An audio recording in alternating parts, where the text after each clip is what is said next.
My greetings. Today's mini grammar tutorial deals with the writing section and very specifically with sentence structure.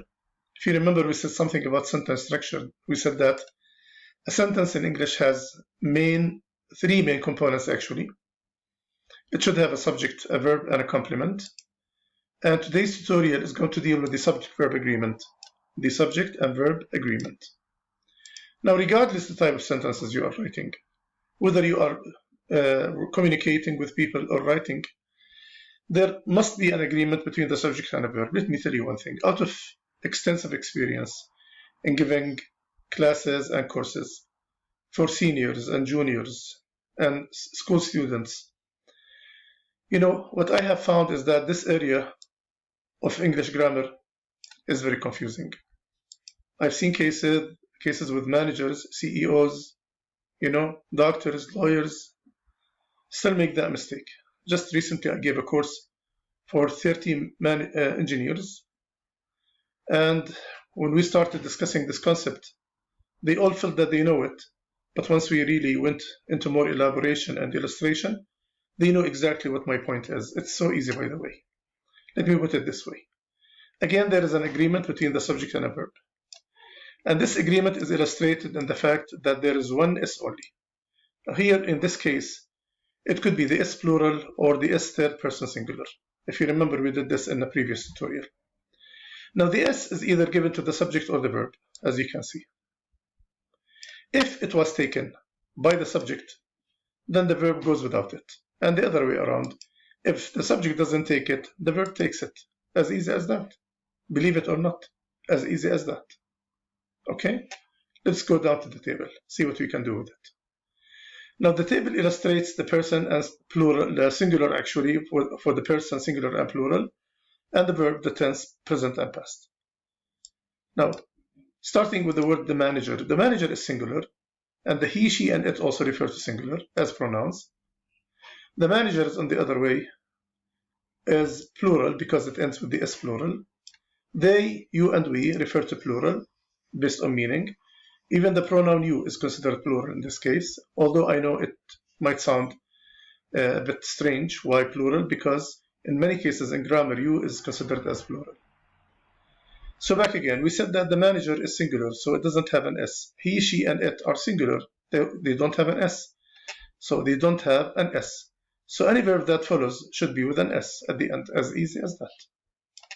Convenes, meets, that's what it means, is, has, does, and was. As for the word managers, which is plural in this case, because it ends with the plural, the S plural, and they, you, and we consider them as plural as well, because they refer to plural. No one can deny the fact that they, you, and we are plural. So they all have an S, plural, just like this. So any verb that follows should not have an S. Convene, are, have, do, and were. As for the pronoun I, okay, as for the verb to be, it's either am in the present or was in the past. As for the other verbs, the I is considered as plural. Therefore, we say convene without an S, have without an S, and do without an S. Done. That's it. As for the past, all pronouns and nouns, regardless whether they are singular or plural, they all take had and did, as you can see. Now let's do the following exercise. The worker drinks. Why? Because the worker is singular. On the other hand, the workers drink. As easy as that. The engineer, singular, without an S, has. The engineers, plural, is plural, have. Okay? Let me just go down to this one. Again, back again. The engineer here is singular. Therefore, has the S here is third person singular, the one we discussed in a previous tutorial. While the engineers here is plural. Therefore, we use the verb have. Accountant, singular, without an S, does. Accountants, plural, with an S, therefore do. The employee, goes, ES actually, plural, S. The employee, singular, S third person singular. The employee S, plural, go. The office, one office, is, should have the verb to be ending with an S in the present. The offices, plural, are. My friend, singular, has. My friends, plural, have. My friend was, in the past, and my friends, plural, were. Finally, the printer, singular, it, is. The printers, or these printers, plural, they, so we say are.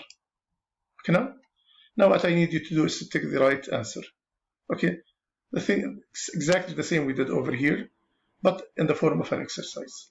Okay, now let's just do this one actually, because these two were done previously in this explanation. Going down to this exercise. Now the workers, plural, which indicates they as plural, so because it has an S, it should be either drink or drinks. So what do you think? What do you think?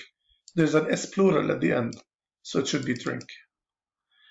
Engineers, plural, so again, it has an S, so it should never have an S. So this is a common mistake, by the way. I have no idea why some students still say the engineers has. It doesn't make sense. There's only one S, bear in mind, there's only one S only.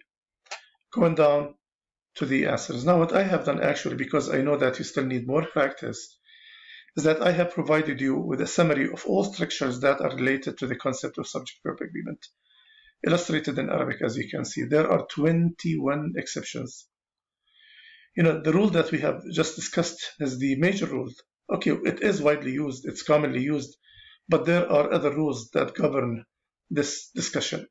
Now what I have done is that I have provided you with all these rules, especially this one. You know, when I say everyone is, something is, not are. Everyone has, you see? None of the trainees is or are. Again, what you have to do is to go down, scroll down, try to memorize as many as you can, and this is going to help you a lot in communication and writing.